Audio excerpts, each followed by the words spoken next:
everyone, and welcome to Film Geek Time Machine. I'm your host, Austin Kennedy, and in this podcast, I have found a time machine, and we go back in time to go watch movies from certain random times. So, hello, this is my guest, Tim. Hi, I'm Tim. My name's Tim Kaiser. And you picked what date? I picked my birthday because I'm a person who was born in 1968, August 22nd, 1968. Yes, we traveled to that date. Yeah. Stole a car. Yeah. To drive around. Because one of these, we saw two of these movies we were going to drive through. Yeah, we're driving. Yeah, we went to so the drive-in. we needed a car, so we had to steal a car. We did. Okay? What kind of car was it again? It was one of those good old-fashioned station wagons. Yeah, Remember right. that? We Yeah. needed all the room, which was good because I fell asleep during the last movie. Okay. Oh, that's too bad. Okay, well, so what I did was, what we always do in the podcast is, what I'll do is we'll go to look at the newspaper from that day, and we'll pick the movies to see. So I actually, since it was Tim's birthday that we were going back to, I had you pick all of the movies to see, and then we had to look at the times and everything and actually work out the schedule of what we would see. So he gave me a list of movies that you were interested in, and then I came up with the schedule for it. But I gave you a huge list. You gave me a huge list. A list, which I'm going to go to the page right now so we can kind of tell you what was out. So ones we didn't see, there's the Green Berets, 2001: A Space Odyssey. No, that's because that would have taken half the day. Okay, I would have been fine seeing it. Right. The Herman Hermits movie, Mrs. Brown, You've Got a Lovely Daughter.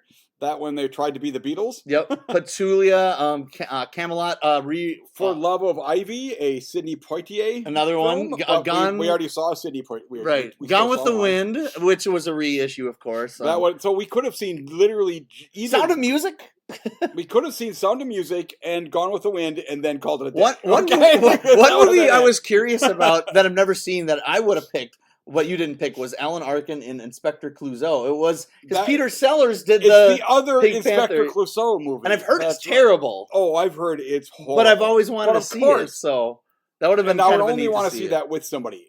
You know what I mean? Seeing that alone would be right. And then Scalp Hunters, which you didn't pick. That's a really good movie. Scalp Hunters. It's a Western with Burt Lancaster. It's really good. Shelley Winters. So, okay. Telly Savalas. Okay. 3 of the movies we saw were Westerns. Now, granted, I picked those because they were all Westerns that starred Dean Martin. Not just had Dean Martin in them. He was the first name, okay? Well, that's what was funny. Even though they had Robert Mitchum in there. Screw him. Dean Martin's the star of this movie. The thing that was really funny when we were looking at the stuff to show, I was like, there's 3 Dean Martin movies. I'm like, if I was doing it, I would pick the 3 Dean Martin movies. And then when you came back and said, hey, we're going to watch 3 Dean Martins, I'm like, yes! That's what I was hoping you were going to pick. So I was actually really excited. So the movies that you picked were 5 Card Stud with Dean Martin and Robert Mitchum. That's our first one on the bill. Then we did The Odd Couple, the original 1968 Odd Couple with Walter Matthau and Jack Lemmon. Bandolero with Dean Martin, Raquel Welch, and James Stewart. I think Jimmy Stewart was actually the headline. James Stewart and Dean Martin. He was the... They were like equal billing. Yeah, I think they were Which right. Still drives me crazy, okay? It's fucking Jimmy Stewart. Well, there it is. I know Dean Martin's cool. James Stewart, George Kennedy. No, Dean Martin is the first name. He is the first name. That's right, George Kennedy. What was the year after he did Cool Hand Luke? Yeah. 1967, and he won Best Supporting Actor. Then we did, fourth movie was Flim Flam Man, George C. Scott. Why did you pick that one? I had never heard of it. Yeah. And because out of all the movies, I was surprised you picked it. I do too. I looked at it, and I'm like, it fits in there. Okay. It's mostly because I wanted the Dean Martin ones to be every other film. You know, I didn't want to, let's watch 3 of those in a row, because that'll kill myself. Now listen to this. But none of them were terrible. And then we close off the night with a drive-in double feature. Listen to this drive-in double feature. The Academy Award nominated film, Guess Who's Coming to Dinner with Sidney Poitier, Katharine Hepburn, Spencer Tracy. And then Rough Night in Jericho with Dean Martin again and George Peppard. So in 1968, you could drive to the drive-in theater and go see real movies. Because I remember I saw at the drive-in theater Revenge of the Nerds, maybe? Yeah. Okay. Yeah, I saw stuff like that. Yeah, what did I see? I saw Labyrinth in the drive-in. Okay. I saw. I wasn't supposed to see it, but I saw Tarzan the Ape Man in the drive-in, the Bo Derek movie from 1981. Yeah, my parents are like, "Now lay down in the back because you wasn't supposed to watch it. It's just okay, boobs in it, right? Yeah. And then Stripes, I think I was also like not allowed to watch. You should not have seen those movies. No, but I did. I was too young, and I'm significantly older than you. Okay, Stripes. Yeah, I was like 4 or 5 when those came out. I was like 12, and I was not allowed. So I was really excited. Movies. So out of these movies, I've only seen 2 before. So I've seen Odd Couple and Guess Who's Coming to Dinner. I had seen those 2 movies also. Were the only 2 that I had seen before. Now I've heard of all the other ones. Actually, the only one, because I have heard of Flim Flam Man, I just didn't know much about it. I've never heard of Rough Night in Jericho. Like I had never heard of that one. I had heard of Bandolero, because I think, jumping the gun here a little bit, there was like a scene in there. I'm like, okay, I saw like this scene on TV. Oh, which one? The part of Bandolero. Oh, like okay. One little snippet. Right. I remember this from it. I think I actually remembered one thing from Rough Night in Jericho when it was on TV. Oh, wow. I remember watching that. I'm like, shit, I seen this, but I remember nothing else. Okay. No, I didn't see the movie though. I think probably saw it one of some of their channels from 1982. All right. So to recollect what we did, so the first movie was at noon, and it was 5-Card Stud. 5-Card Stud. Yeah. That was So Dean Martin, Robert Mitchum, Roddy McDowall. In the movie, Roddy McDowall as a bad guy who I had never seen before. Yeah, as a bad guy, always been a good person. Yeah. Always been the good guy or like a victim. You know what I mean? Those are like the only 2 things he could be. So so it's a Western, and it starts off with like a gambling game, and Dean Martin's in there and everything. And well, it starts off with a song. Oh, of course. Yeah. Dean Martin sings the 5-Card Stud. Of the 3 of the Dean Martin's ones, this is the only one where Dean Martin ever sings, and he sings the theme song. And it's awesome. It's good. It's so catchy. I couldn't get it out of my head. No, it's good. No, so after the catchy theme song, you have this poker game, and so what happens in it is someone's caught cheating, and so then a lynch mob led by Roddy McDowall is like, let's lynch this guy. It starts off immediately with that. Yeah. That guy is caught cheating before we are done with 2 seconds of the movie. Yeah, okay? It's like, boom, it goes right into it. Dean Martin's trying to stop it, and then Roddy McDowall knocks him out or whatever, and then that's kind of hanging over everyone's head, and I think Dean Martin goes away because he's upset about it. But he's a wandering gambler in this. Right. Well, he comes back, and then he's a stranger. Right. He likes to play 5-Card Stud, according to the song. Well, then the stranger's game is 5-Card Stud. Right. That's what he plays. That's the name of that's how the lyrics of the song, Austin. The stranger's game is 5-Card Stud. So Robert Mitchum comes in, and they have this mysterious preacher that comes into town, and he's starting up a church or whatever. Yes. And at the same time it's super obvious. You're like, okay, he wasn't in this movie before. He's obviously very important to this movie. Wait a minute, now murders are happening? Oh, I wonder who possibly is the stranger person who's in town. It's possibly the murderer. So it's all the people that were involved in the lynching are being taken out one by one. There's also some kind of romance going on, like one of the Roddy McDowall's daughter likes Dean Martin. Yes, Dean Martin has 2 legit love interests in this movie. And the other one is, does she work is she prostitute? Or? One is, God, your boy, you know. I can't remember. 6 movies ago, dude. I know, right? To remember. No, okay. One of them, she ran the... Oh, right, yeah. She ran the hotel or something, right. And the other one was she just was. I don't think she was rich and everything. Yeah. The other one, the sexier one. Although Roddy McDowall's daughter was sister. Yeah. Okay, the super movie star hot. Okay. Right. Oh, and then you got Yaphet Kotto in there. Yes. I like Yaphet Kotto a lot. Yes, he's great. He is the only person of color in the whole movie. Yeah. And he works at the saloon, right? Yes, and every time there's any problem, they immediately go to find George. Yeah. He is we need George's Little help. George. And the only person who ever references his color is the bad guy right at the end of the movie. Right, he doesn't use the horrible words or anything. He just mildly references it. But it kind of made it more menacing and stuff. Yeah. So this movie. I thought it was okay. It's not bad. It's not bad. I found it more interesting than good. Yeah. Because of the whole Little George thing and stuff like that. I'm like, oh, this stuff's kind of interesting. And it's also kind of neat because usually, when I went into this movie, I thought Dean Martin, Robert Mitchum was going to be a buddy. I thought it was going to be like a buddy movie. Oh, really? Okay. But it was more like, they're against each other. And that was different. Yeah. But I mean, even though that Robert Mitchum technically was the main bad guy, Roddy McDowall comes across, of course, being more the evil one in the movie. Yes. Well, he is legitimately the bad guy because he sort of manipulates Robert Mitchum and into it. And then he even kills the Robert Mitchum. No, Robert Mitchum character kills him. Yeah. Oh, spoiler alert! Right. Oh no! Hey, by the way, the next movie is The Odd Couple. It's an odd couple. Spoiler. But yeah, like I said though, I found it more interesting in the fact that you've got Roddy McDowall as a bad guy. Yeah. And I'm like, and he's not bad at it. So I actually, he's my favorite performance in the movie. Roddy McDowall, he's the best performance in the film. He's over the top. He's really good. He's over the top, but to the right degree. Oh, he's fun. Yeah, I thought he was fun. I felt like, and we'll talk more about Dean Martin's performance because it's like a varying, I feel like there's a few different varying degrees of Dean Martin's performances. I felt like he was just kind of, hey, I'm here, I'm collecting a paycheck, I'm in a Western. He's in a I didn't feel like he was really, I didn't feel like he was like super invested into the character or anything. He's just like, I'm Dean Martin, this is it. I'm Dean Martin, I get to wear a cowboy hat. I mean, in all three of the Westerns, he looks the part. Oh, absolutely. Because he looks great. Was not, although in this one, he's the most clean cut. Yeah, of course. It's also the only one of the three Westerns where he's a good guy, because he's legitimately a bad person in the other two movies. Yes. Okay? Right. And as the three movies go along, a worse person in each one. Okay? Right. A terrible movie. So, a terrible person in Rough Night. Mitchum's good. You can tell he's getting a little older, a little more tired. Yes. He's okay. Like, but he can still act. No, he's a great actor. He can still act. The poster. Okay. Yeah, we're looking at the poster. We're looking at the poster. Robert Mitchum never looks anything like that. Okay? No.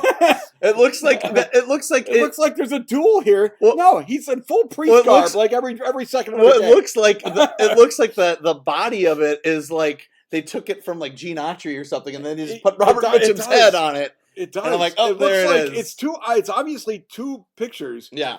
Two separate pictures of them that were then cropped together.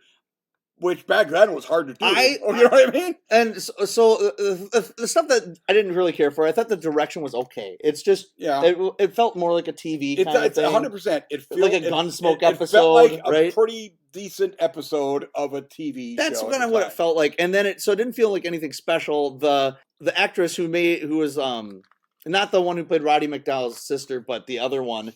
She was kind of. We have this magical internet here. I think it's Inger Stevens. I think is her name. I thought she was really flat. Like, I didn't really care for her performance.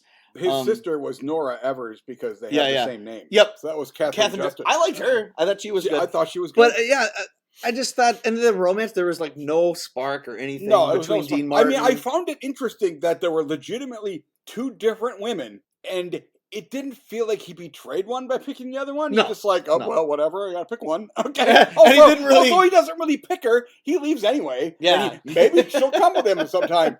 Probably not. Okay. Right. She's almost age appropriate. Yeah. Almost. Okay. Almost. Yeah, it was I would give it like a 2 or a 2.5 out of 4. Yeah. I guess for me. I do one thing I found really interesting, or not interesting, but fascinating was Dean Martin's character is a wandering gambler. Yeah. In this movie. Yet the people in this town, whenever they go find him, they just go find him. Just like, I'm going to go to Denver. And I'm like, this is not 1968. You can't get in your car and drive to Denver. It's not then pick your guy up and then come back. You got to go find him in a gambling den in Denver, which I don't know how far away Denver is, but it's a pain in the ass. But George goes and finds him like 2 or 3 times in this movie. Just goes and finds him and comes back. And I'm like, okay. Yeah, overall it was okay. So what would you give it overall out of 4? We're doing a 4-star. Yeah. Okay, let's see here. It's not a movie I'm planning on ever watching. Although, I mean, I haven't. If it was on TV, I would watch I like Roddy McDowall's performance. I would watch it for that because I like him. Yeah, I'm trying to think. It doesn't really have like a cool climax that I give a shit about. You know what I mean? Yeah. Weirdly, I would actually watch the opening scene again. To see some of that. Yeah. To sort of get that in my head. Lynching. Because then I'd be like, okay, I know what the rest of the movie does. And that'd be done. Okay. 2.5, maybe? 2 stars? Something like that. That's where I am on that too. So, all right. Well, that's 5-card stud. We're done with that one. We're done with that. Next is The Odd Couple. Classic, directed by Gene Saks. Neil Simon, of course. So I've seen this movie so many times. Watched so many clips when I was a kid. I don't think I saw it in its entirety until I was in high school. I always just saw the clips. Okay, I think I saw it once before in my entire life, the whole way through. Oh, really? I've probably seen this maybe a dozen times, maybe at least. Wow. Okay. Yeah. Wow. If you don't know what The Odd Couple is, I don't know. I mean, who doesn't know? Young people exist. That's true. Jack Lemmon, Walter Matthau. Jack Lemmon and they're totally different people. Walter Matthau is the slob. Okay, Jack Lemmon is totally different people. Upper middle class white guys. Right, right, right. But it was, as far as their like personalities or their habits are different. Yes. Where Jack Lemmon is he's Felix, who's the clean freak. Walter Matthau's the slob, and Jack Lemmon is going to. He's upset, and he's like. It starts off actually pretty grim. Well, it's weird. It was a play originally. Yeah. You can tell in this movie that it was a play originally, but also in the opening credits they add all this stuff. This was on the play. No, where he was legitimately suicidally, and Jack Lemmon like checks into a hotel and he trying to jump out the window and stuff. The window won't open. Gags, and I'm like, well, this isn't a play because this stuff.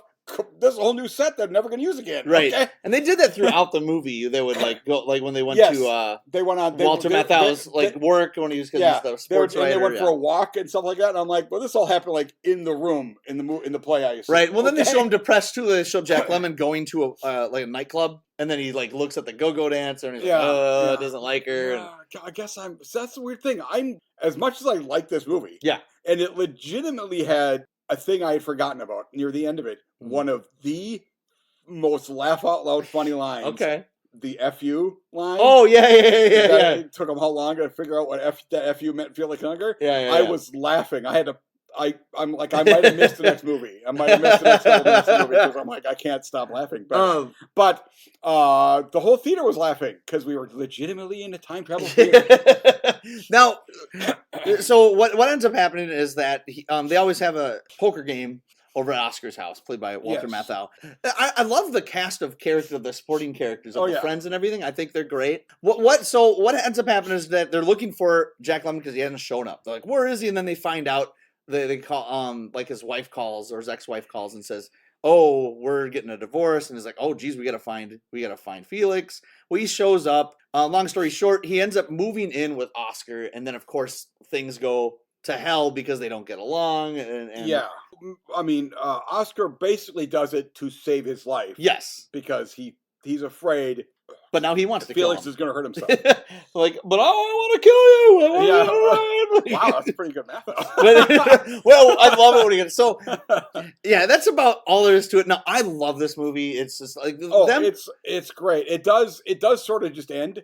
Okay, it does like, kind of. Oh, now they don't live together anymore. Movie over. Yeah. Well, and that's why it could be. You could tell it was like primed for a TV series.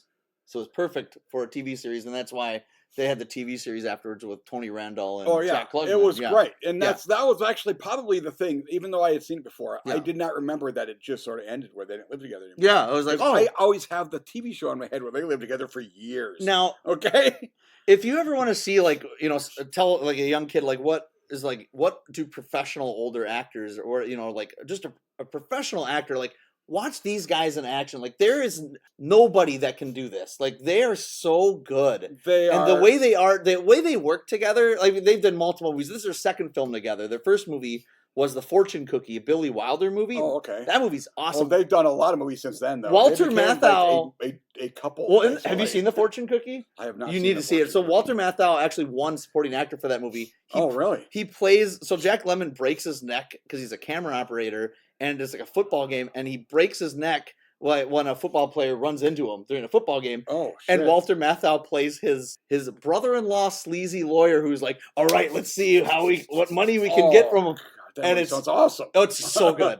But this movie's really good too. Well, the thing that really fascinates me about these two actors is, as much as they feel perfect for the roles, I also feel like if they swapped roles, they could still do it. Oh, absolutely. Because for sure. Either one of them could be the other one, right, and would knock it out of the park. So when I was a kid, there's something about Walter Matthau that always bothered me, and I don't know what it was. He's my favorite. I love Walter Matthau. Growing up, getting older, I just love. It wasn't the Homer Simpson voice? I don't know. Is that the problem? Maybe Walter Matthau is just like. I can just watch him do anything. I don't care what he's in. I just love him in everything that he's in. He's such a great actor. He's great.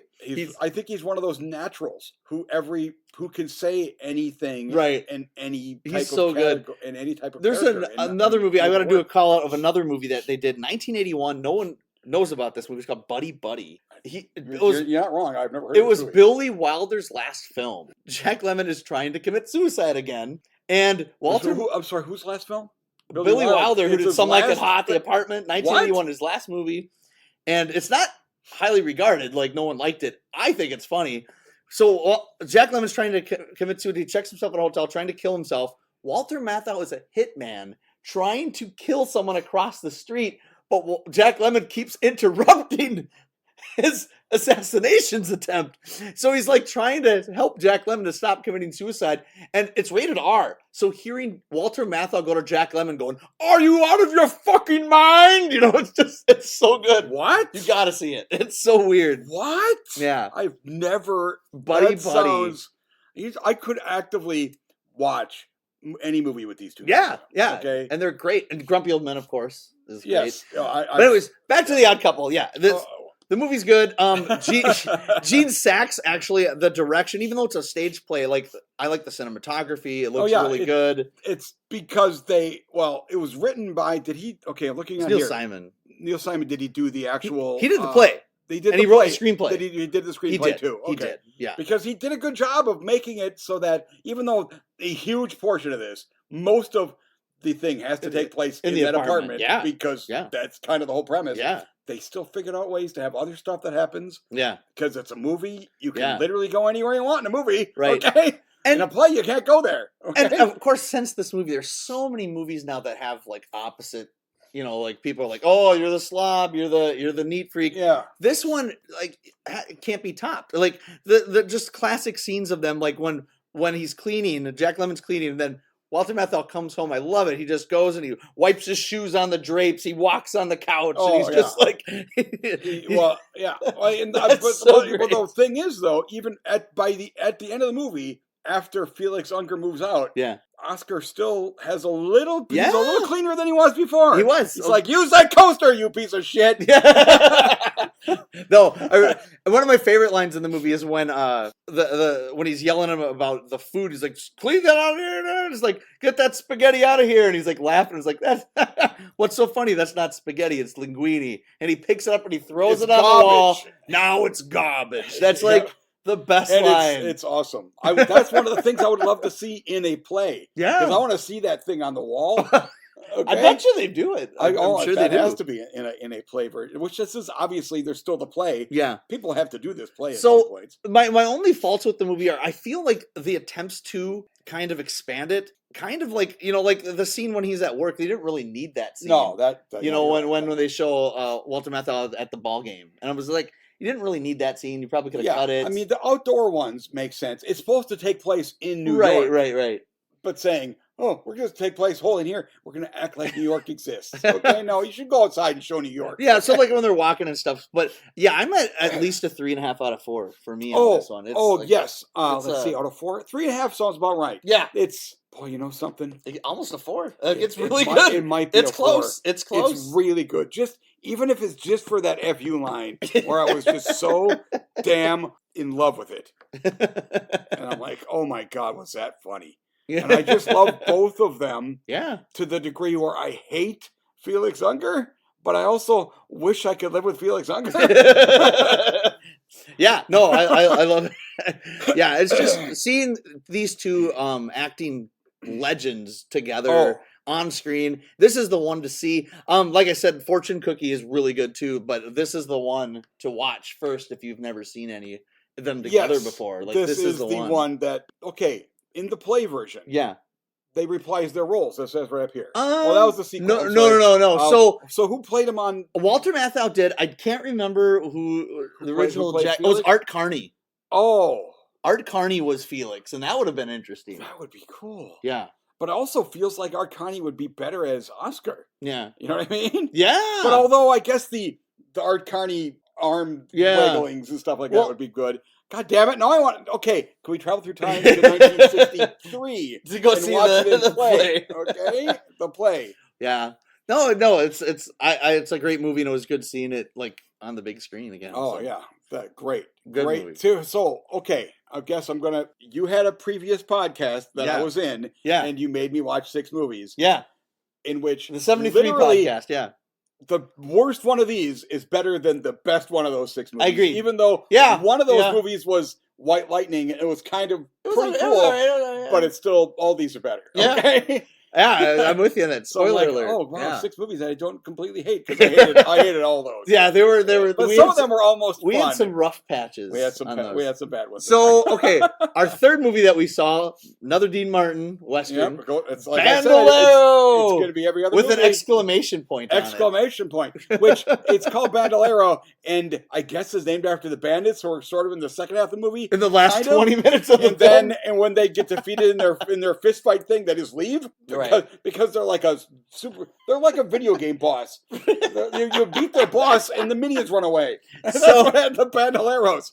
So Bandolero, this was made in '68, of course, and then Andrew McLaughlin, he was actually that's why you're here, because I don't know. It's the son. I don't know who did these he's things. the son of Victor McLaughlin, who was a famous actor in the 30s and 40s that was in a lot of John Wayne movies. And so Andy McLaughlin also did a lot of John Wayne westerns as well. And he did Hellfighters and Cahill and some other westerns anyways. But this one stars Dean Martin, James Stewart.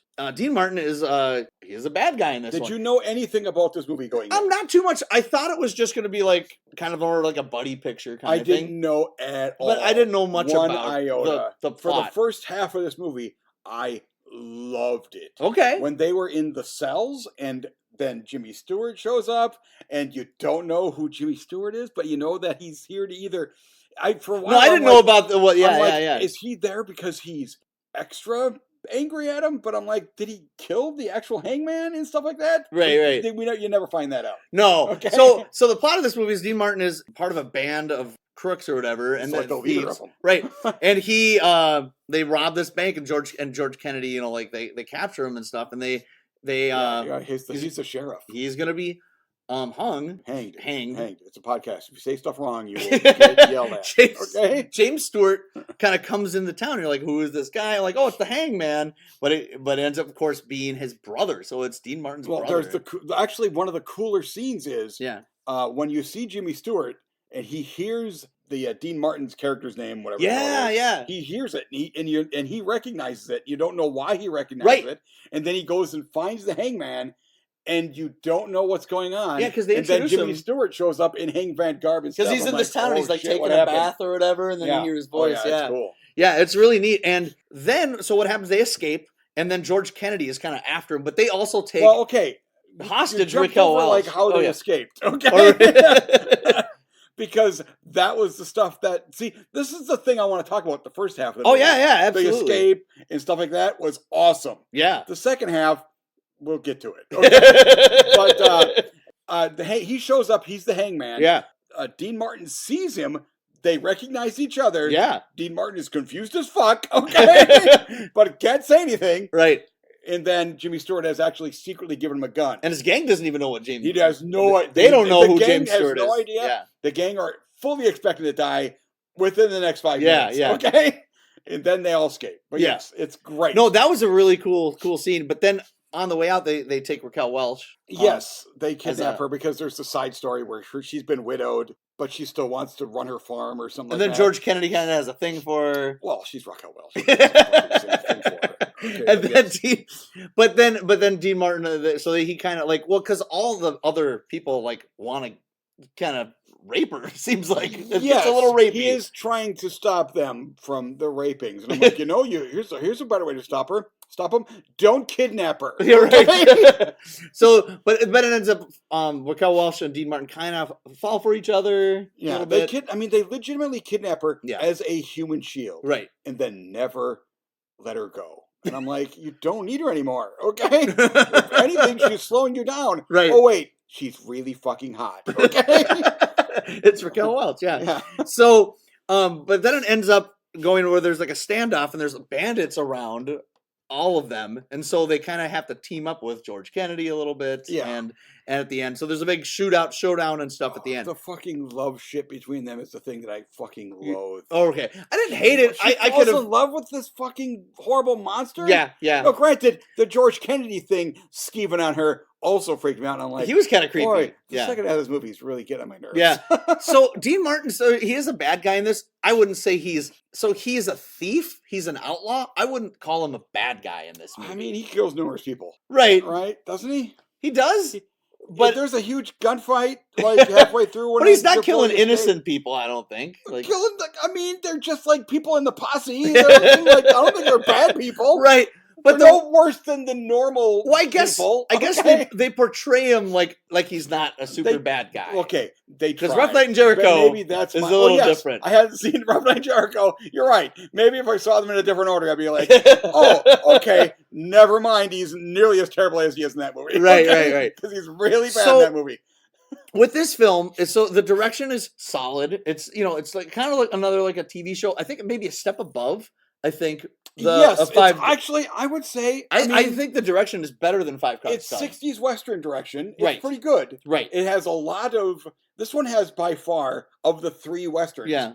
It has the best cinematography. It has as far as the best background. Yeah. Stuff. Yep. It feels more epic because they're on the run for a huge portion of the time. It feels epic. So great location. The bandoleros are like slowly taking them one at a time, and they don't know what's happening. Yeah. And I'm like, okay, whatever. It's bandoleros. So I'm going to tell you the main reason. So I actually like this movie, and the reason why James Stewart classes this whole movie up a bunch. Without him, this would just be another generic Western. He made everyone around him better. He made Dean Martin better in this movie. Of the 3 Dean Martins, this is the one where Dean Martin is the second best because he actually, as much as he's terrible in Rough Night, he's actually pretty fucking good in it. Okay, we'll get to that. But yeah, so James Stewart James Stewart really did like class this movie up. So every time he was on screen, like you could have told him he was in a B movie Western. Nope, he thought he was doing Rear Window. Doesn't care. He's Jimmy Stewart. He's one of those guys who's been doing this so long. Just like, I'll read my lines. Oh, good. Now I'm going to knock it out of the park. Right. Okay. Totally knocked it out of the park. So, yeah, I mean, he did not need to be this good in the movie. Like, he was really good. And that's what I felt about, like, 5 Card Stud, where I felt like Robert Mitchum and Dean Martin showed up, signed on the dotted line, and, I'll give a passable performance while we drink, in our trailers. Oh, yes, you're right. That would be the 5 Card Stud thing. Yeah. This movie, like, he was like, James Stewart showed up, he did his job, and he's like, this is what I got paid to do. I'm going to give it 100%. Raquel Welch never been known as great at acting. Oh, she's fine. She's fine in it. No, actually. She has to, like, accent herself up because she's playing Afro-Latino instead of, American Latino. Like, she actually has some good moments in the movie, and there's a scene at the end of the movie where Dean Martin gets shot, and she like takes that gun and goes boop boop boop, like just shoots that guy. Yeah, the bandit. I thought that was awesome. I guess I was already at the point where I'm just annoyed that she likes him at all. Yeah. No, he's a monster. He's slightly less monstrous than the other monsters, but it doesn't mean. I like the werewolf because he's not fucking vampires. And I'm like, no, they're both horrible. Okay. And I was stop wanting to bone that horrible human being. I was also surprised by the downer ending. Oh yeah, that was cool. Everybody dies. Well, actually, you're right. That I didn't. I like that because that was I wanted really all cool. those bad people to die, and they all died. Yeah. Although Jimmy Stewart is, I didn't want him to die. I'm not sure. Did he kill that hangman? He might have. I have no idea. Yeah, I don't know if he did. It doesn't tell you. It doesn't make it clear. They don't bring it up. Doesn't. Although he did rob the bank. That was a great scene. That was spectacular. Because they've all like ran out. That was actually possibly my favorite scene.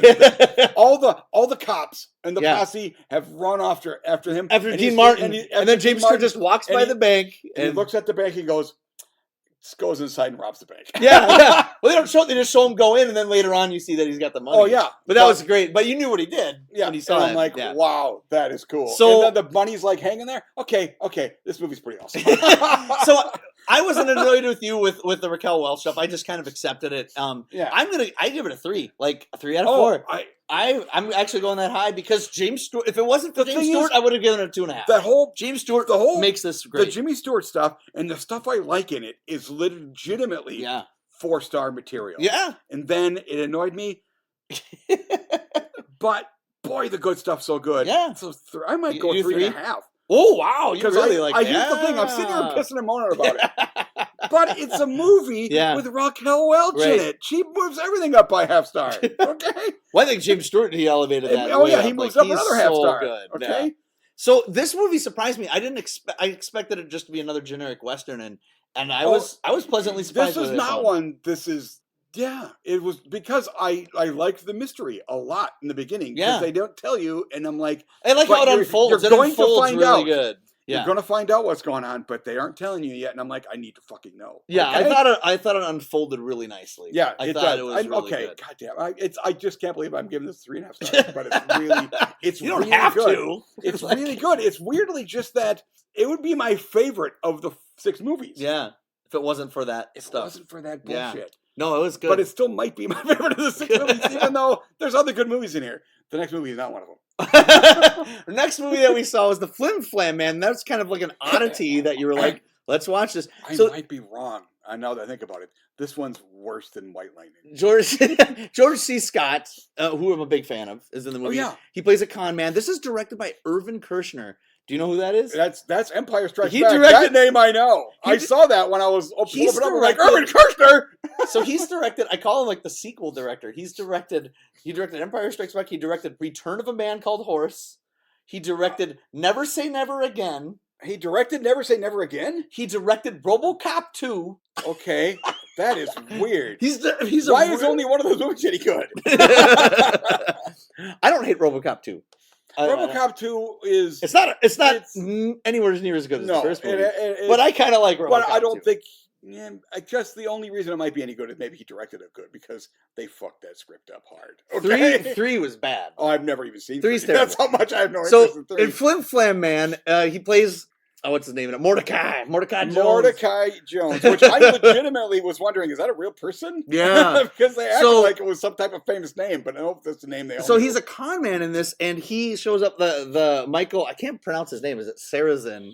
Plays Curly. Sarrazin sounds correct. Plays Curly, and he plays... God, is that his only name, Curly? Is the kid's name Curly? Yeah. He has no last name? No. Okay. So he was in there, and so he sees this guy like fall off the train because there's like George C. Scott's fighting a guy on a train. He's thrown off the train. Yeah. He's thrown off the train, so he goes to see if he's okay, and then he finds out, that he's this con man. He like brings him to his. So this kid has like his own, and by kid I mean like 27 years old. And he like yes, I think he's supposed to be like 18, maybe. He's like AWOL from the army. I'm thinking, is he supposed to be like 19? Because that guy is creeping up on 30. Yeah. But he brings him, and he lives in like a train car or like a weird kind of where the kid lives or whatever. Yeah. It's like an abandoned. It's like a car that I don't know, dilapidated or something. Yeah, it's basically a thing in the woods that for some reason nobody knows is there. Right. Everybody knows that's there. Okay? And so, but then George C. Scott kind of gets him into, like, he sees that, he like knows, hey, do you know card tricks and sleight of hand stuff? And he's like, hey, bet to see if you can find, they put like something, in a cup, and then he switches the cups around. It's called the cup and balls. Right. I don't know. They do 3-card Monty. They do some cup and balls. Right. They do the wallet thing. Yeah. Which I'm like, in 1968, was this stuff that nobody knew? Because I've known it all, and it was like I'm like, it's kind of interesting to see. And this takes place. I guess I watched too much Better Call Saul. Right. And Deep South takes place in the Deep South. Yes, it seems to take place all in one county. Right. But nobody seems to know that the scam guy is going to show up and probably try to scam them. Right. Because they're really freaking constantly scamming people. And I'm like, there's like 5 towns in this freaking county. They should all know. And so the movie is just like kind of the bond between Curly and Mordecai Jones. Yes. And while they do after this crazy car chase, where they steal the car. The car chase is legit. That's the best part of the movie. It's easily the best part of the movie. This is it's so ridiculous. It's so stupid that I'm like, this is really fun. No, it doesn't actually fit with the rest of the movie. It doesn't. It feels like it's like a cartoon, like straight out of a different movie. They meet this. They steal it from a house from the girl. Yes, they steal the car by acting like they're going to go on a test drive. Right. With something like that. And they steal it from the. And then, but he falls in love with like the daughter there. The girl there, and she's like, he grooms her. Okay, that's 100%. That it's real skeevy. I didn't care about any of that stuff in the movie. Like No, none of that. That was the worst part of the movie. But it's literally the movie. Is what they're trying to make that into the movie, and I'm like, this is really bad. I think I would have liked it better. This does not hold up. I think I would have liked it better if through the point of view of George C. Scott. Because it's not through the point of view. It's through the point of view of Curly. Yes. And so you're just seeing his point of view, and then there'd be sections of the movie where George C. Scott isn't in. So George C. Scott is I think he's one of the greatest actors out there. He's not bad in this movie. He's somewhat phoning it in on occasion. Well, he does. So it's weird. It's not really a role for him. Well, he was only 40 years old in this movie, and they made him 70 years old. Well, because the makeup doesn't look. It looks like a 40-year-old in makeup. Yeah, you're right. Because the George hair. Scott, I mean, it's the '60s. When you're 40, you looked like you were. That's right. You look like you were 60, right? but the way they did the makeup on his face, it doesn't look natural. It looks fake. It looks so fake. It doesn't look that great. And George C. Scott, it's so weird about his performance in the movie because George C. Scott, he kind of has a very distinct way of talking. His old voice. It was almost like he was doing an impersonation of himself. Like he was like overdoing George C. Scott almost. Yeah. Here's the thing. I always liked George C. Scott in movies, but I recently watched The Changeling. Oh, I never seen that. Yeah. Boy, I wish this movie was good. That wasn't good. He's kind of cool in it, but this movie is like, I don't know. It just kind of does things. Things just sort of happen in the movie. No, I've never. I forgot Harry Morgan in this. I like Harry Morgan. Actually, he's kind of a recurring. He's the sheriff that's going after Mordecai. He's the sheriff because they seem to never leave that county. So they're like, you can leave the sheriff's jurisdiction and he'll never hunt you again. Okay. Harry Morgan. This isn't Smokey and the Bandit. He's not going to leave his county. Okay. I haven't seen him in that many movies because Harry Morgan. I just seen him on MASH, right? Yeah, he was on MASH for fucking and Dragnet 8 years. As well. I think. Dragnet. Yeah, those are basically the only two things I think of. I thought he was fun in this movie. Like I liked him. Oh, he's in this. He's in Support Your Sheriff and Support. Yeah. I think he's in both those. James Garner films. Yeah. When I had COVID a year and a half ago, you watched those? Were free on YouTube. I've never seen them. I'm gonna watch them. I watched them a lot when I was a kid. Fun? They are fun. They weren't as fun when I was an adult as they were when I was a kid. I'm like, these things are mostly kind of boring now. They weren't as fun. Well, also I had COVID, so it's kind of hard to like. And then of course Slim Pickens, Slim Pickens twice. We get to see him. So Slim Pickens gets. Yep. They do the wallet thing on Slim Pickens, right? The wallet they do. con on him, and he's fun. He's wearing overalls. The wallet thing in it is probably the best con scene in it. The rest of them are, I don't know. They do something with some game I've never heard of, thing where you punch out stuff, and I'm like, and then he immediately comes in and wins all the prizes and leaves, and I'm like, I don't know what the fuck that is. Is this a Deep South thing? I have no clue what the hell's going on here. So my major problem with the film, I think the film's biggest problem is that it doesn't know what kind of movie it wants to be. Does it want to be this serious movie where this guy's finding redemption? No. The movie's biggest problem is Curly is literally a terrorist in the end. Okay? No, right? Yeah, he literally turns full-blown terrorist. He has the dynamite and he brings it into the place. He surrounds the entire police station with dynamite and threatens to blow them all up if they try to leave. Yep. And they also have to release Mordecai. Yeah. Or they're going to kill them all. Yeah. And I'm like, what the hell's going on? Was this funny? This does not hold up in post 9/11 world. And also, what the problem with the movie is, though, like with Curly's character, he goes back and forth. It's like, I'm for Mordecai, and I'm like, nope. I don't like it. It's so inconsistent. I was so confused. It's like just it didn't make any sense. And go bang that hottie. That's all. That's all that matters. She very much wants to just leave her doofus parents, and run around the entire country with you on the run. But she would love it. Right. Just fucking do it. Okay. I could totally watch a movie with a cartoon performance by George C. Scott through his point of view without that kid. I would watch that movie with more car a better chases. Movie if this was literally a Flim Flam Man about just the Flim Flam Man. Yeah, it would instead of the stupid kid the Flim Flam Man runs into, who he corrupts to such a degree that he's going to spend the rest of his life in prison for fucking terrorist attacks. Yeah. Okay? And then the girl's going to wait for him. No. And I'm like, he's in prison for the rest of his life. You know that, right? It was, I did not like it. Here, also, I couldn't tell when it took place. if it was supposed to take place in 68 or like 1942 or something. Well, that's the thing. That's the thing I'm wondering, because when I watch movies in the 60s that take place in the South, they look like they're in the 40s. Yeah, I suspect. You know what I mean? I thought that might be what it was. Because I just watched Easy Rider, and when they go into the South, it looks like they're in 1940 because everyone's got all those old trucks. I mean, they stole the car, and that car was like. That was like the third car ever made. Okay? Yeah. But they're driving around in it. So no, I'm thinking it took place. It's just the South, I think, is what I that guess. means. So yeah. No, I probably didn't hate it as much as you. I'm giving it a 2 because I like George C. Scott in it. Boy. I love the car chase. But the kid ruins it. The kid ruins it. The kid ruins it. The literal terrorism in the end. I'm like, I was so like, what the hell is happening in this movie? I have to go 1.5. Okay, it is an oddity. The half is only for the car chase. Okay? I do want to mention Jerry Goldsmith's score is really good in the movie. Well, Jerry Goldsmith is always like, even in the shittiest movies, he's fine. Yeah, like he's always going to do a good job. Yeah. Oh yeah, but he does a lot of shitty movies. Weird. It is a. It's an odd movie. It's a weird movie. And I was baffled. Mm-hmm. Basically, the love story stuff also drives me crazy. I'm like, it was not this good. is the second movie where this freaking woman falls in love with this freaking obvious horrible human being, okay, who literally stole your car earlier, and then the next scene he comes back and wants to talk to her, and she's like, let's talk, and I'm like, I've listened to too many true crime podcasts where this ends up in murder. Okay? Yeah, so Flim Flam Man, I guess I'm glad I saw it. Never gonna watch it again. I'm never watching that movie again. I might watch the car chase again on YouTube.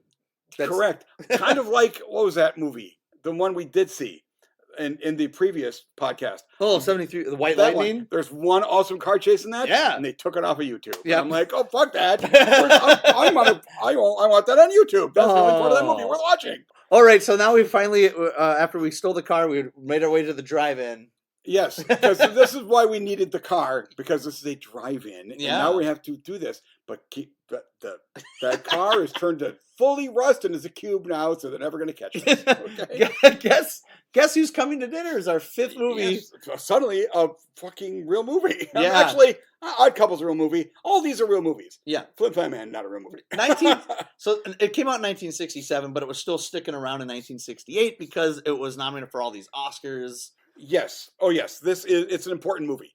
A very important movie. It's a very important movie. Absolutely. So Academy Awards was nominated for Best Picture, Best Director, Best Actor, Spencer Tracy, Best Actress, Katharine Hepburn, and she won for that. Best Supporting Actor, Best Supporting Actress. Wait, what is that? The daughter? Oh, let's see who it is. No, it's Tilly. Oh, her. Oh God. Okay, she's like also an annoying character. Art direction, screenplay, film editing, and original score. So tons of nominations. Okay, the daughter didn't get nominated. No, for obvious reasons. Yes, she's pretty terrible. So Stanley Kramer, Stanley Kramer is an interesting filmmaker. So he did a lot of like heavy-handed like message movies. He did Judgment at Nuremberg, which is a fantastic movie if you've ever seen it. But he did one big comedy, and it's like the craziest comedy ever made. It's a Mad He did that? He did that right after Judgment at Nuremberg. That movie, the length of that movie is as long as 4 of his other movies. Yeah. So it makes up for 4 other movies. But so he's an interesting filmmaker, and he did like maybe 4 or 5 movies after this. Was this a play at one point? Because it could be. It takes place basically entirely in the house. Could. Okay. It does. It definitely comes across as a play. So after this movie, so it has Sidney Poitier, and this one, Sidney Poitier in 1967 had 3 movies. Oh yeah. He wasn't nominated because they probably couldn't figure out what one to nominate him for. They could have just said, here's a special one for being awesome. Right. Okay. Well, then he was in To Sir with Love, and then it was In the Heat of the Night. Yes. Which I love that movie. Yeah. And Rod Steiger won for that one. That one I've seen too, but it's been a long time. I've never seen To Sir with Love. I haven't seen that one. I want to watch In the Heat of the Night again. It's good. I've just seen it recently. There's a TV show that's supposed to be good too. Weird. That was that's the guy from You're trying to say Carol O'Connor? Yes, Carol O'Connor. The guy from All in the Family. Terrible person. Carol O'Connor. Sidney Poitier is in this movie. Katharine Hepburn, Spencer Tracy. It was because they already did like tons of movies together. So this was like bringing them back together. Yeah. And he died like later that year. Yeah. And then when he was nominated afterwards. Yeah.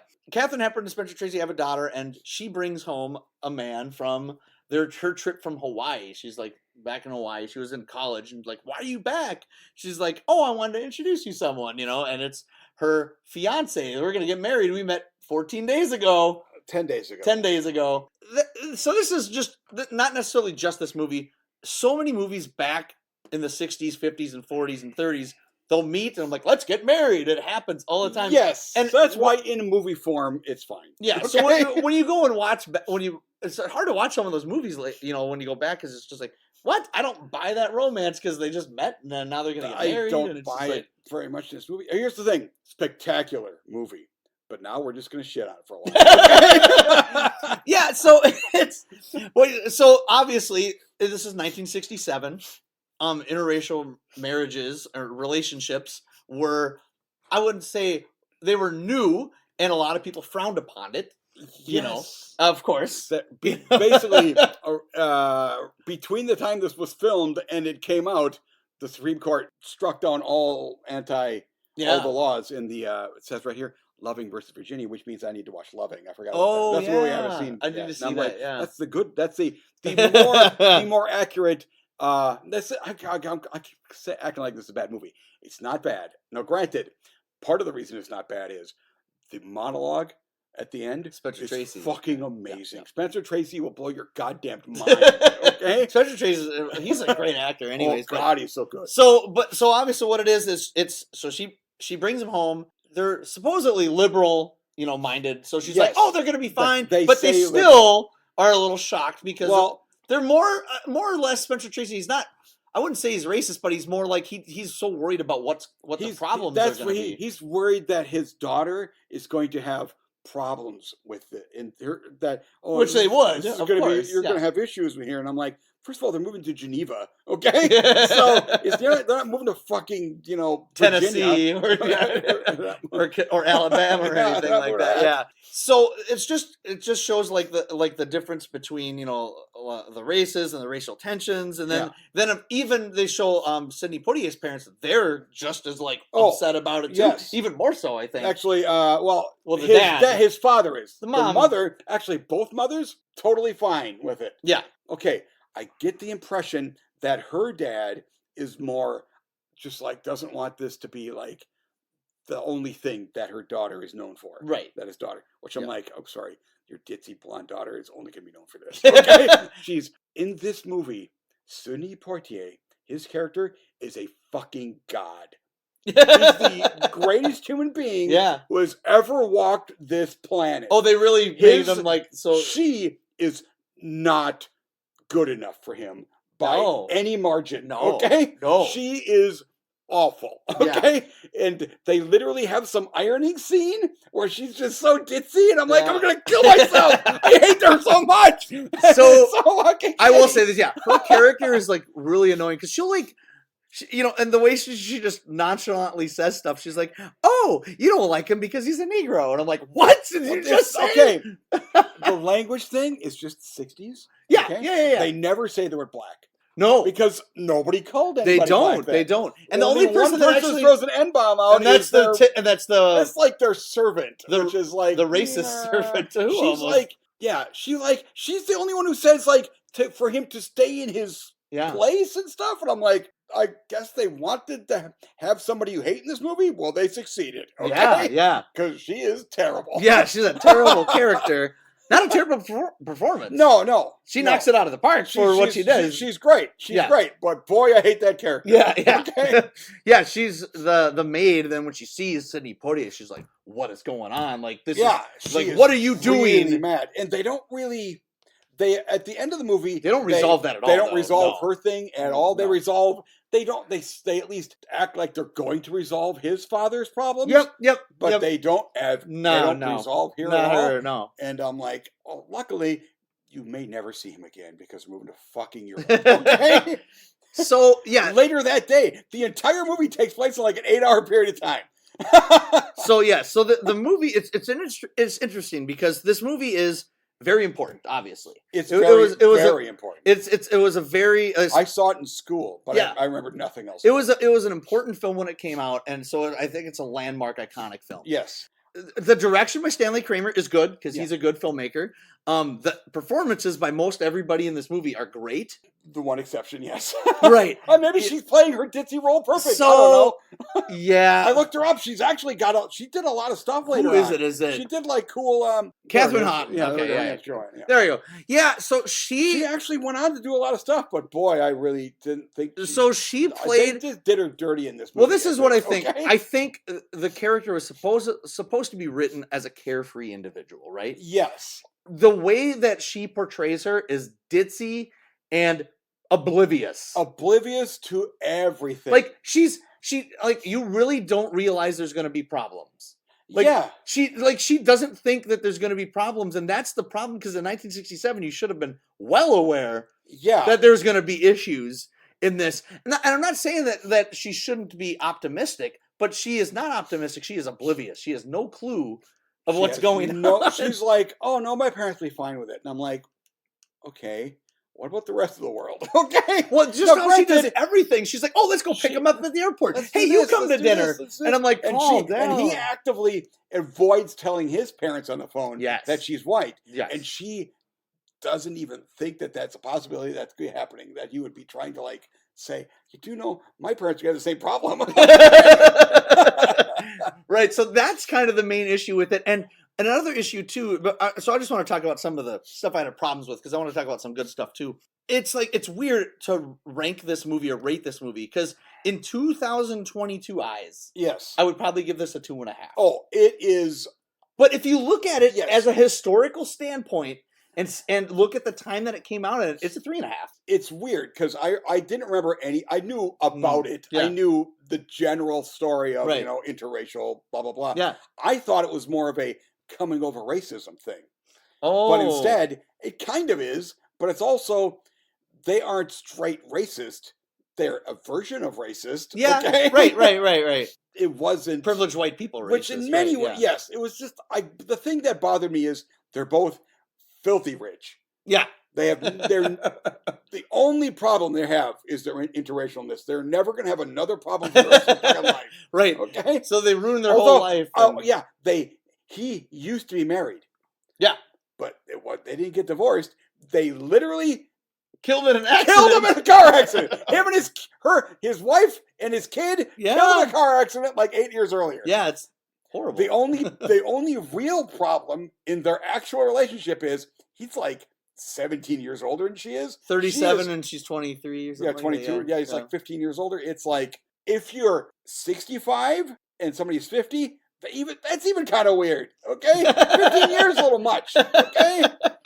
Yeah. So yeah, it's so just watching it, I have like two different opinions on it. I'm going to probably come and just give it a 3 eventually. Okay, here's the thing.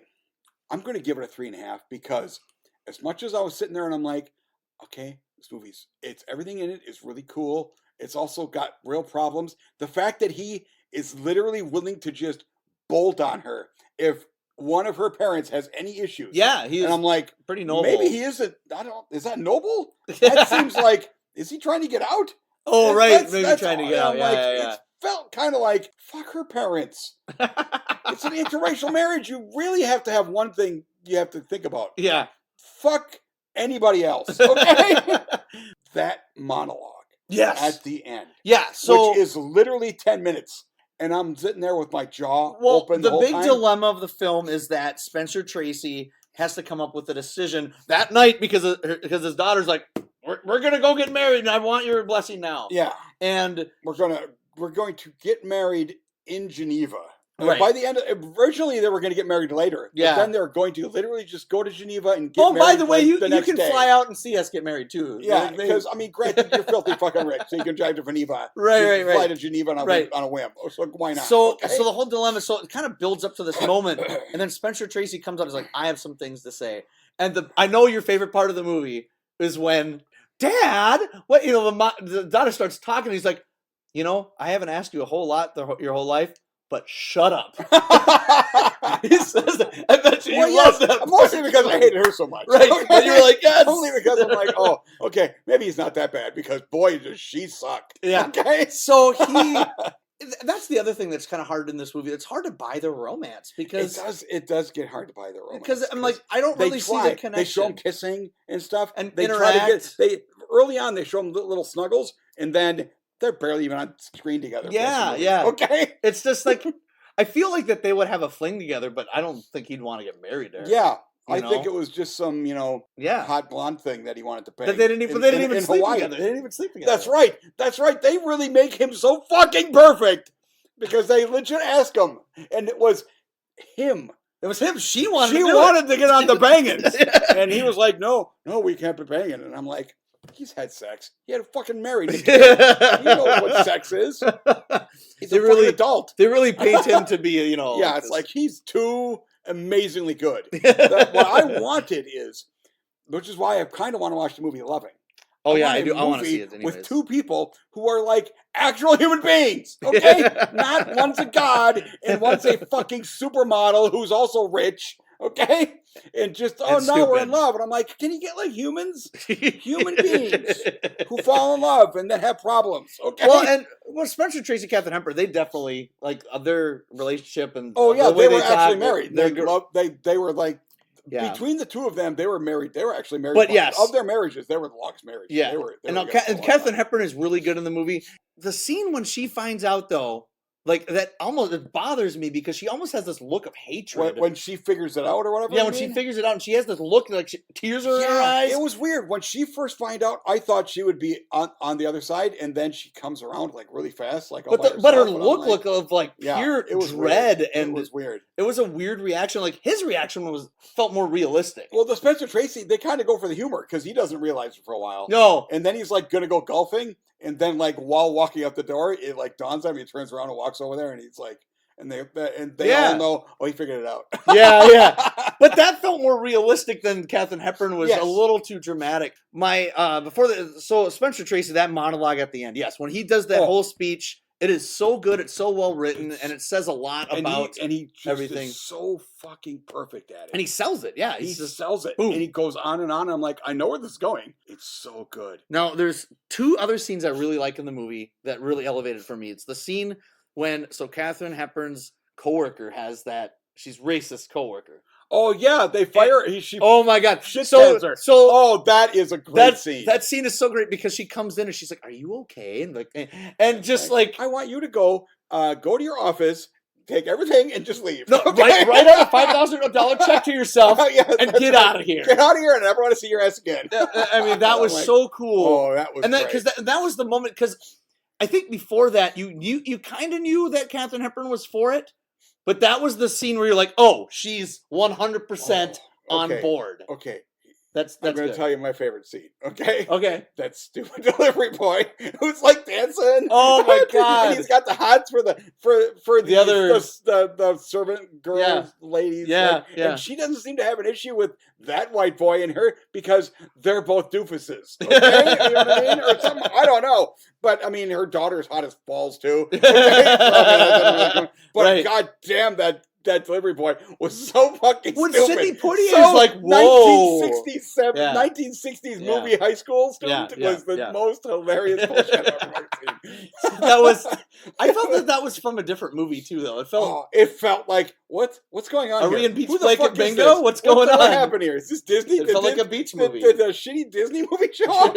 What the hell just happened? That's what it felt like. Where's Annette Funicello? And then those people, and then she gets in that thing and drives with him. Never mentioned again. I thought they might have been at the ice cream place, but they ended up not being there. Oh, the ice cream scene was it was interesting because he like backs into like some black guy. Yeah, his like car, and he's like he rants around. All these people I have to run into one woman. I'm like, wow, okay, that's as close to legitimately just stone cold racism as you got going in you. Okay? Right. But also, I mean, he's just really mad at the time. Right. But still, I'm like, that's as racist. Close. Yeah. And I run into this guy too. It's like, it's just can't get away from him. He just gives him a bunch of money because I'm filthy rich, so I don't give a shit. Okay. Yeah. Go buy a new car. Here's $5,000. Buy a new car. Okay.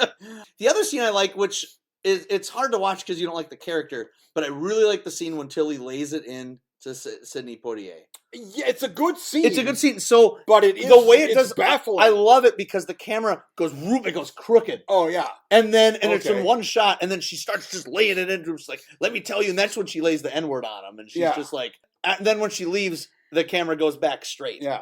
I really like that. She was really good in it. It was just they needed a character to say some of these things that we all expected somebody to say, right? And they did make it her, so that we all, I guess, are confused. Maybe I don't know. So it's an important film. It's a well-made movie. It's well acted mostly. It's hard to recommend. I don't recommend it as something that you watch, like casually watch. You have to watch it with the mindset that this took place in 1967. You can't just go, I'm going to watch this movie. Yeah, I feel like that's what this movie is. I mean, you watch it because it's Guess Who's Coming to Dinner. Yeah, is why you watch it. Okay, right. I mean, like I said, I haven't watched Loving. I need to watch it now. Yeah, because I suspect I like the filmmaker. Loving is very possibly Jeff Nichols. A better version of this movie. It's got to be, and I'm sure it's way more serious. It's more serious. Also, just from the trailer I've seen, I'm like, I legitimately think I might actually think those people give a shit about each other, because boy, they almost sort of kind of just thought they were each hot in this movie. That's the only thing I come up with. Oh wait, you're a rich doctor? Okay, let's bang. Okay? That's kind of what I felt like in the movie, but yes, but no, it's definitely a movie that. I'm sorry. Go back. Oh yeah. I noticed the thing in this description. Oh yeah, because it's funny.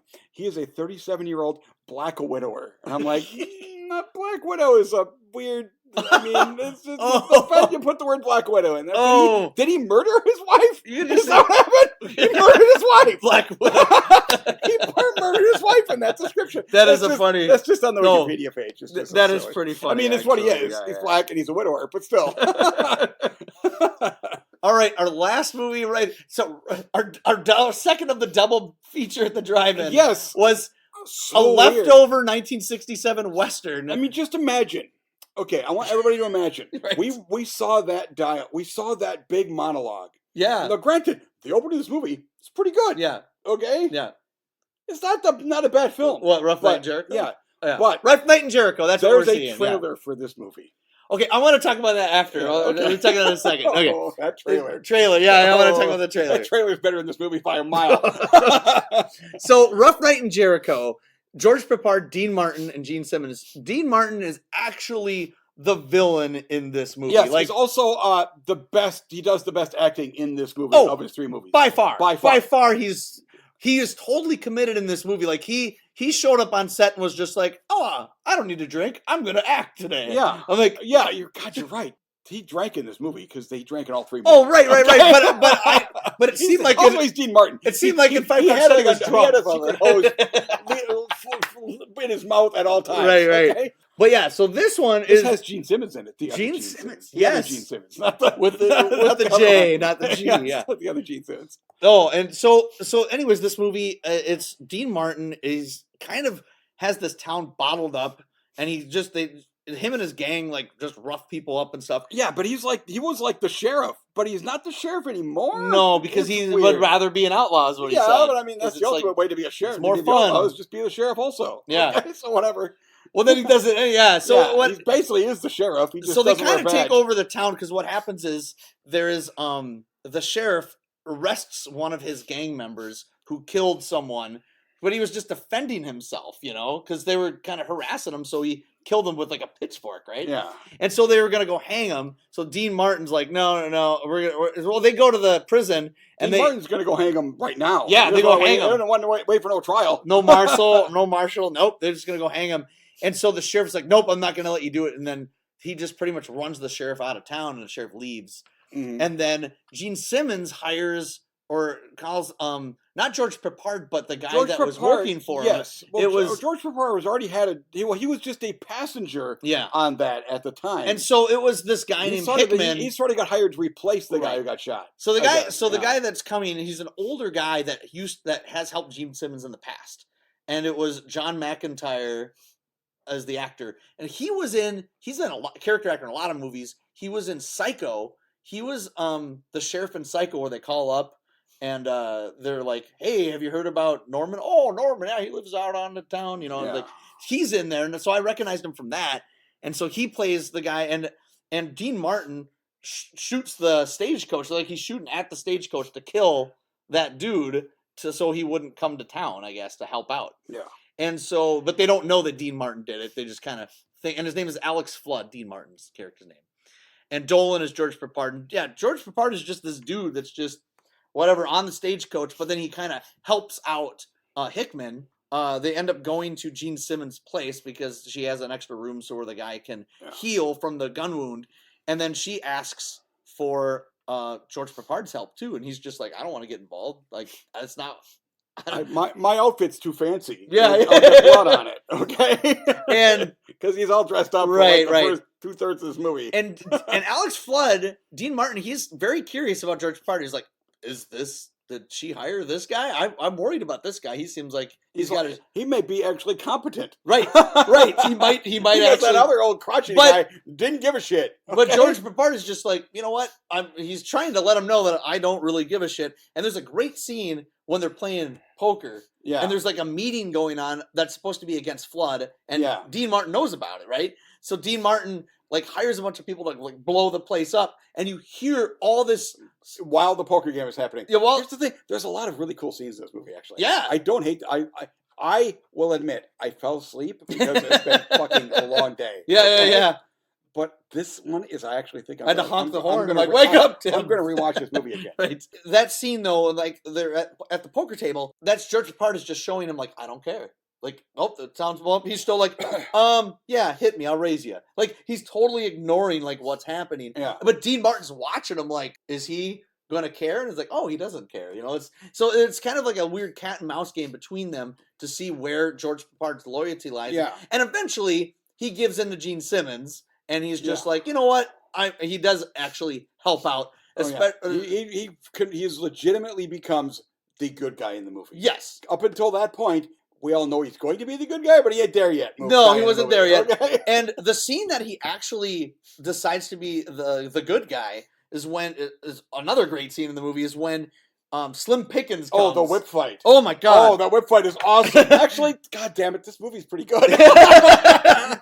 So, all I'll say right now, this is my favorite of the Westerns. It's the best. I loved it. I know you like Bandolero a lot. I liked.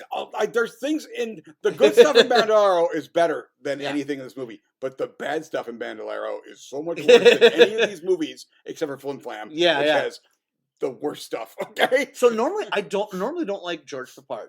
Like I've never really cared for him in movies. He's real different in this. He is not very George Peppard-y. I actually I thought this is he's good. Not very George. This is like early in George Peppard. I think we all think of him as like a thing from the 70s and 80s. Well, I remember him in because he's in A-Team, right? Yeah. But I remember he was in Breakfast at Tiffany's. I didn't really care for him in that. That's right, he's in that. He's okay. He's weird in that. The Carpetbaggers, I'm not a big fan of the Carpetbaggers from the 60s. It's okay. So I was just like, George Peppard, but no, he's good in this movie. He's pretty good in this. But that whip fight when he decides, because they're wrecking her stagecoach, right? Yeah. And he points the gun at him. And Slim Pickens, I don't know who that other guy was, but he was awesome. But he was like, you put that gun down, and they have like a shootout stand up, and then Slim Pickens has this whip, and there's like a 2-minute whip fight. Oh, it's really cool. It's really a cool fight. I'm like, this is and it's not scored. It's no music. There's no music. It's a fight, and I'm like, it's really good. There are action there, and sometimes if you watched. There are other fist fights in this movie that are very 60s Western fist fights. It's like, I swung and then this one fell down. This one is like, shit, this is intense. Yeah. It was a really intense scene. There's some intense stuff going on in this movie.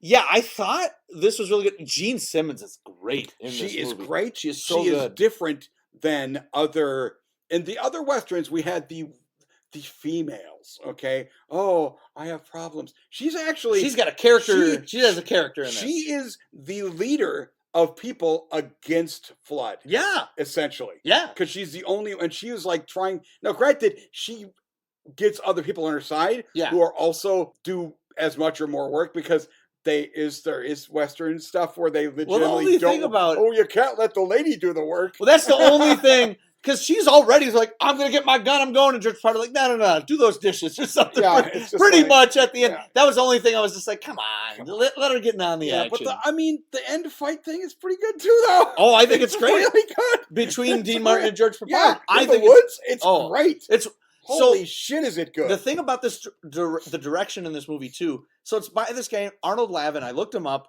I was wondering. I was going to ask you. Do you know that name? He's mostly a TV director. So he did a lot of Western television. Did a lot of stuff in the 70s. There's things in this that feel TV-ish. Oh, I think it's better than that. Some of the action stuff is miles beyond any TV Western. He also directed his last theatrical film he did was Sam Whiskey, which was a Burt Reynolds Western from '69, which is good. Did he die after that or something? 69? No. He just made television stuff after that. That was his last theatrical film. So I actually like Sam Whiskey.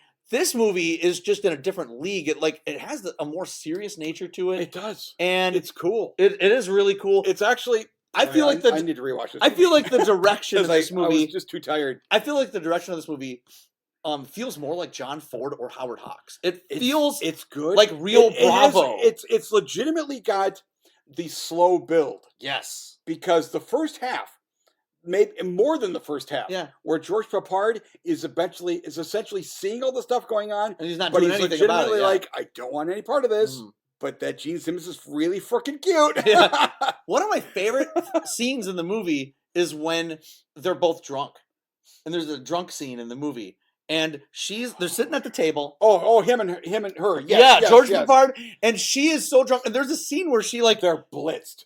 But there's a scene in the thing where I don't know if it was scripted, but they kept it in. Like she knocks the coffee over and she's like, she tried to catch it in her hand. And then she's going like this. And then she started drinking. And I'm like, I saw that. And I'm like, was that scripted? Because if not, it was fucking amazing. It was so great. It was, if either way, scripted, not scripted, it was in, and she was amazing. And George Papard does some great physical stuff in it, because the scene when she passes out pretty much. Yeah. And he picks her up.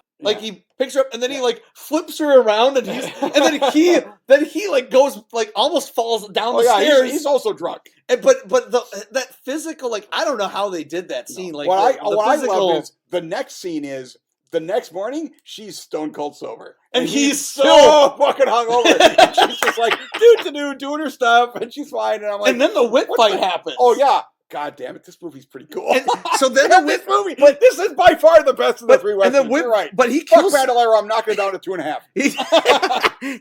He takes, but when he kills Slim Pickens, he takes that pipe and he's just beats him to death pretty much. Oh yeah. And the best thing after that is when he goes over to the water well or whatever, and then he puts the water on himself. Just, I fell asleep for some of this. I gotta watch this fucking movie. Because I remembered the whip scene. Yeah. It was right after that. And then I woke up a little bit after I fell asleep there, and I saw most of the end fight.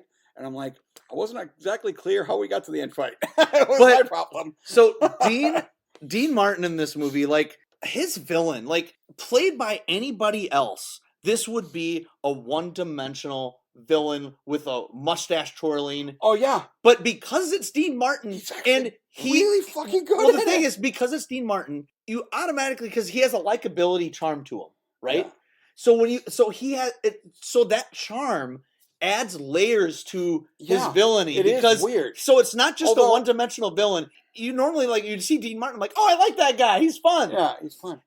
But he does some things when he beats Gene Simmons in the movie. You're like, holy shit! It's because he's basically essentially trying to rape her. And she doesn't want to. She's not having it. Yeah. But he's just beating her around. It starts right off where he's like a sniper. Yeah. And he's shooting at because he wants to. Stagecoach. He doesn't want to kill, but he wants to put that dude out of the commission. Yeah. And he basically He did. After he does that, he just blasts that stagecoach as much as he can. That stagecoach useless garbage now. Okay? He just shot it. Right.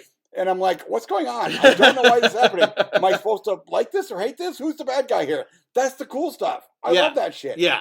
And it actually took me a little bit, because for a while, Dean Martin is just so damn likable.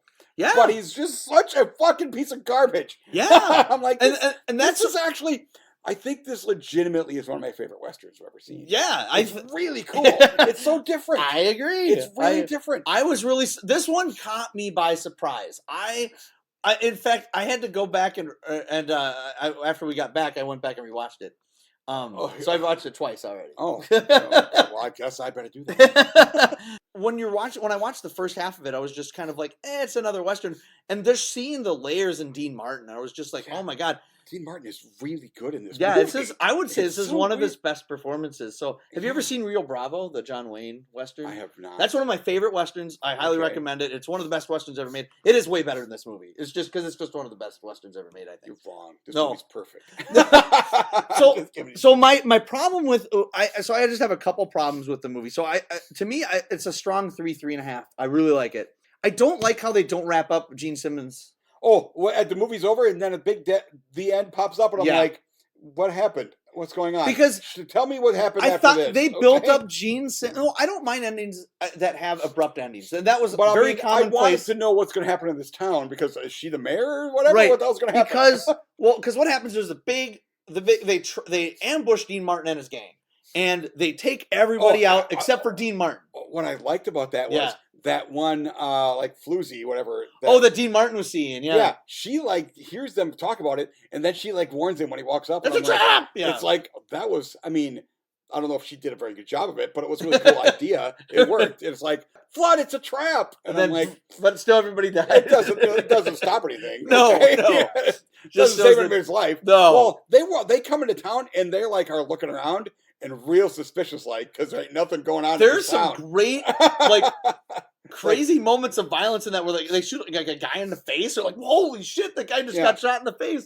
There's some really cool. It definitely has some Hollywood blood because when the dude gets shot in the leg, it's like that orange blood. It's real scary. Woo, scary blood.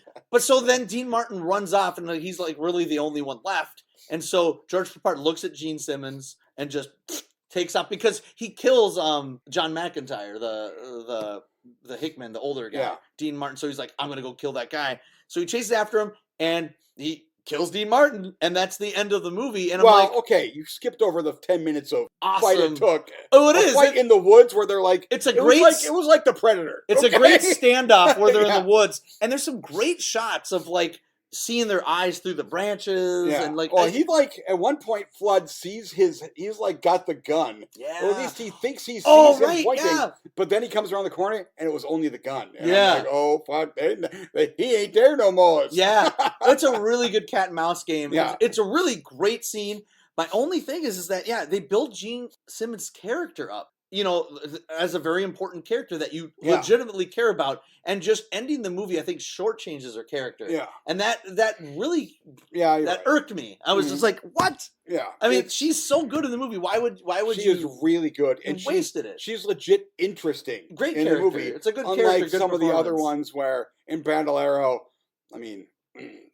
Raquel Welch is hot and stuff, but she's not interesting. No, no, she's totally not interesting. She's really interesting. Yeah, she's a great. And she is great character. Yeah, she's really cool. And you don't see that a lot, especially in a lot of westerns from the 60s. Rough Night in Jericho. I mean, it takes place in a month. What's the name of that movie mean? Is there a song that's called that? I guess at the end it's at night. I guess it's in Jericho. It's the big showdown. The last 15 minutes of the movie is one Rough Night in Jericho. Right. Sure. So it's. No, but most of that takes place in the woods. It's not even in Jericho anymore. Right. Okay. Rough Night in the Woods. I've heard about 5 Card Stud and stuff. This movie, I think, deserves a second look. This movie, people need to rediscover this movie. Right. Rough Night in Jericho is really good. It's actually really cool. It's not the easiest movie to find. You can't really purchase it on streaming or anything like that. I did end up purchasing the Blu-ray.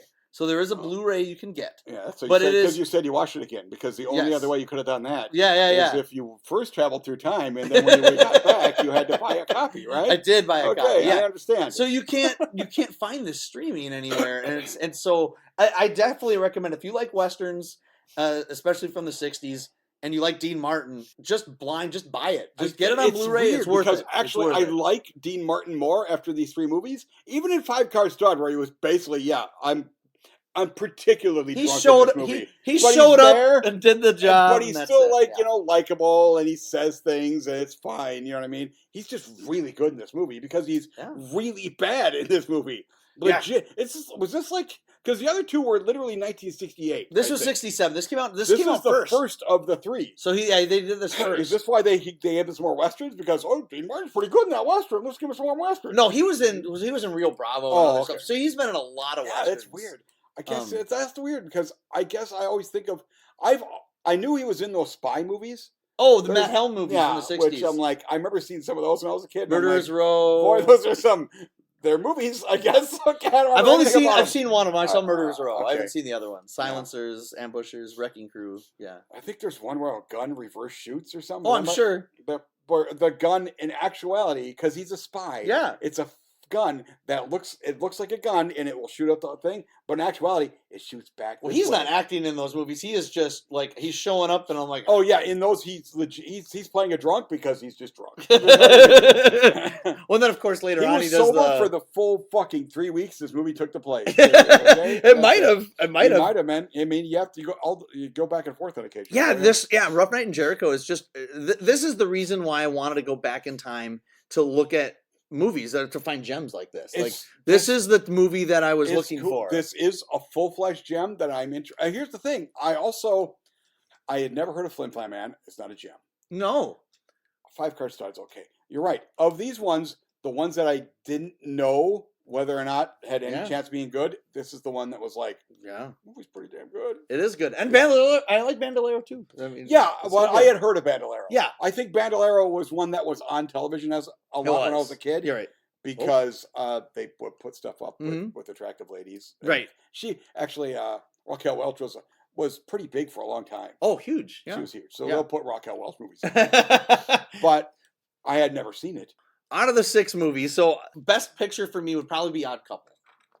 Out of these movies? Out of these 6 movies. The best actual picture. Film. Just as a whole movie. God, Odd Couple's really good. I would have to go. Rough Night in Jericho is something I really like. That's probably my second. Rough Night in Jericho. Rough Night in Jericho just because it took me by surprise, I might just right? because it's such a surprise. Yeah, Odd Couple is better. I don't know.